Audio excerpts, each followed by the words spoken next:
Hello students, this is Professor Faiz Raut from Jain College of Engineering Department of MBA. I am in Module 4th, second part of Legal and Business Environment. Okay, in this module students, in this part of this module, we are going to talk about open and closed economy and sectors of Indian economy. So let's begin. Here I am going to talk about open and closed economy. Economy is being divided into various categories, different types. Well, here I am referring to economy as an open economy and closed economy, referring to the country's trade. The country's trade is open for a country is open for trading with other country, or that country is not open, it is closed for any trading with the other country. Closed economy, a country which neither exports nor imports goods and services from foreign countries, a country which neither buys nor sells shares, debentures, bonds, etc. from foreign countries. It neither borrows money or lends money to the foreign countries, and normal residents of a closed economic country cannot go out to other countries, and this country does not allow any foreigners to work in this country. So basically, this country will be something like it is self-reliant, it is self-sufficient. Whatever is produced in the country, all those things are utilized by the citizens of those countries.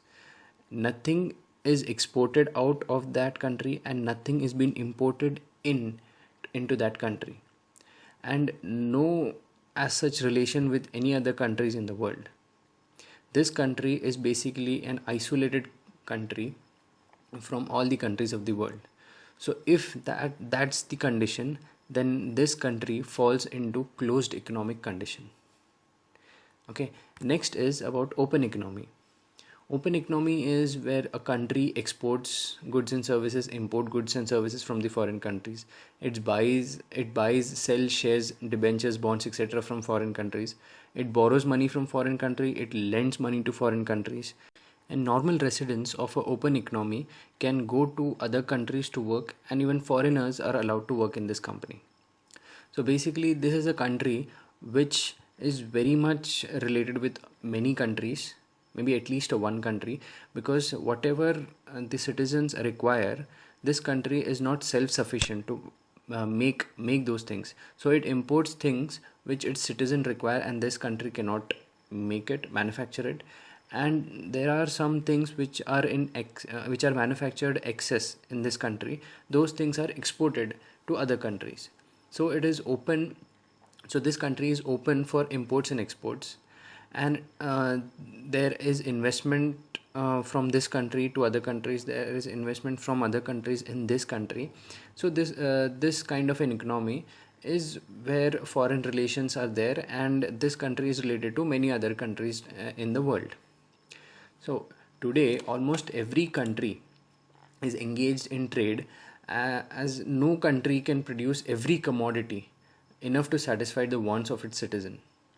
For example, India has to import many things. The majority of the imports of India is of petroleum products.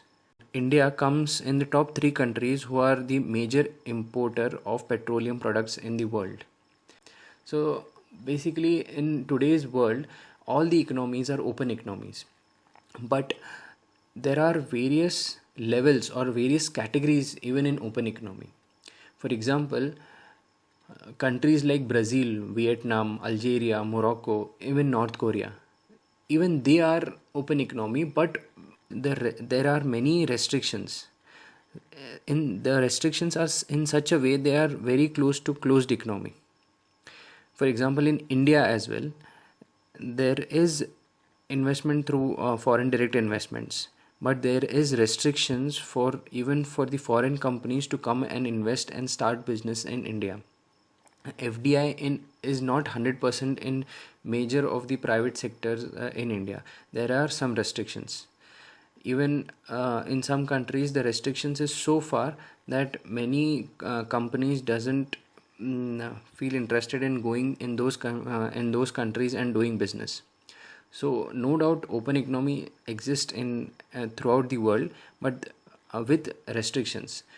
And if we take example of US, okay, in America, the economy is much more open as compared to India. And if we take example of Brazil or Algeria or Morocco or Vietnam, there there is open economy, but there are more restrictions as compared to India. So this is all about open and closed economy. Now I'll go to sectors of Indian economy. Students, we have discussed about primary sector, secondary sector and tertiary sector in industry, in business in the first lecture. So primary sector, we have talked about agriculture and allied sectors like agriculture, forestry, animal husbandry, mining, all those things come under primary sector, which are basically using the natural resources of the country. Next is secondary sector, which is majorly of manufacturing sector and part of construction industry also come under secondary sector. Manufacturing is taking the raw material from the primary sectors and processing that raw material and converting into a finished goods. Then third is tertiary sector, which is basically services sector. I'll go one by one. Primary sector, which includes agriculture and allied sector.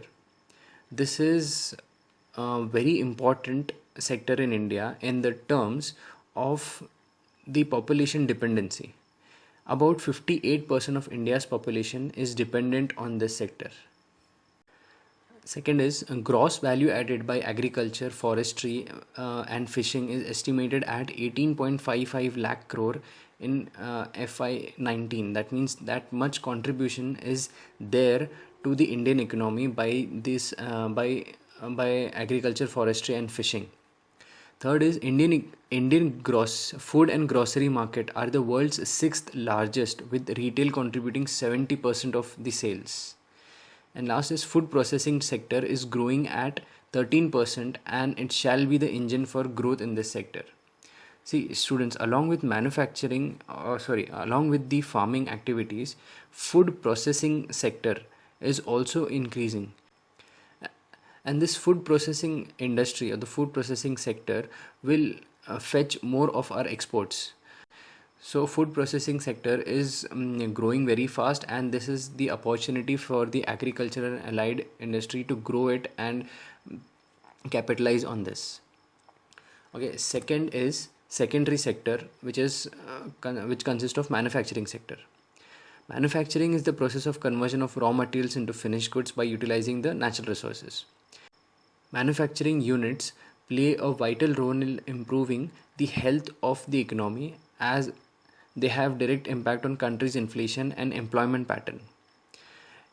Okay, students, manufacturing in India is as compared to China, we are not that developed, but there is a good scope of manufacturing, improving of manufacturing units, improving of manufacturing sectors in India, because of highly skilled and a cheap labor is available. So India should focus on more of manufacturing units and manufacturing sectors in order to boost up the economy. And manufacturing sector is the second largest contributor of almost 26.5% of India's GDP. So it has potential to grow. Next and last is about tertiary sector, services sector. Now this is very important for Indian economy, because this is the maximum contributor to India's GDP. The components of service sector includes namely hotels, insurance, trade, transport, communication, real estate, financing, banking, etc. So all these are basically the support system of primary and secondary sectors, and this is very well developed, and it is the maximum contributor to India's GDP, because the sector has contributed 54% of gross value added at current price in 2018-19 financial year. And services sector is the largest recipient of FDI in India, with inflows of about 74.94 billion US dollars between April 2000 and June 2009. Students, in 1991 there was liberalization, globalization, privatization in India, But suddenly in 1991 it did not happen. It took around 10 to 15 years to slowly open up the economy, because Indian economy was very close to a kind of a closed economy. So Indian economy got totally open, but it did not open on day one in 1991. So it took a few years for this economy to open up, and slowly the foreign direct investment started in India, and it took pace after 2000 and till 2019. This is the development, and because of this, the service sector is the largest sector which is contributing to India's GDP. So this was all about today, about open and closed economy and the three sectors of Indian economy, students. Okay, thank you for listening.